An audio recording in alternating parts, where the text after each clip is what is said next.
ça va un peu trop lentement à mon goût. C'est-à-dire que on est quelques-uns à tenter au sein des institutions de faire progresser par exemple l'open data ou la transparence sur les indemnités des députés, des conseillers régionaux, etc.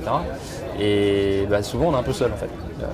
Et c'est intéressant d'avoir un mouvement, une prise de conscience un peu globale. Et ça c'est votre boulot, le boulot de la communauté WeShare et bien au-delà évidemment.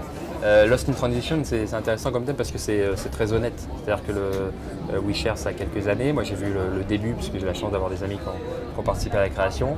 Et en gros, d'un petit groupe Facebook, ça devient un truc énorme. Et je crois que dans 20 minutes, le WeShare Fest est présenté comme le rendez-vous mondial de l'économie collaborative. C'est très impressionnant à voir comme trajectoire.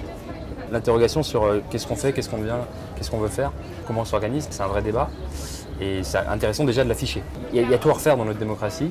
Il y a plus de 40% des gens qui ont voté en 2012 qui n'ont pas de députés qui les représentent à cause de notre système institutionnel. Sans oublier le fait que des gens qui payent des impôts depuis longtemps n'ont toujours pas le droit de vote, si on parle de droit de vote des étrangers.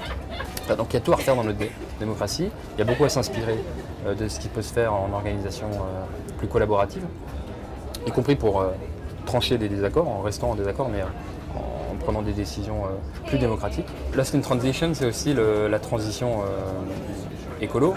Et donc on accueille là, dans quelques mois la conférence climat. On n'est pas du tout armé. En gros, si la France voulait pouvoir mettre à la table des négociations les pays du monde entier, il faudrait pouvoir le faire en étant exemplaire, en tout cas à la pointe du combat. Donc on n'est vraiment pas armé. J'espère qu'il y aura un accord, j'espère qu'il sera ambitieux. Il y a des raisons de douter, j'espère qu'il sera contraignant, universel. Il y a des raisons de douter.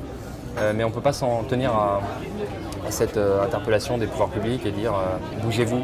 Je crois qu'il y a quelque chose qui est en train de naître, qui est de l'ordre de en fait nous sommes prêts. Et on a besoin que les pouvoirs publics qui sont à la traîne nous rattrapent, mais en fait on est prêts.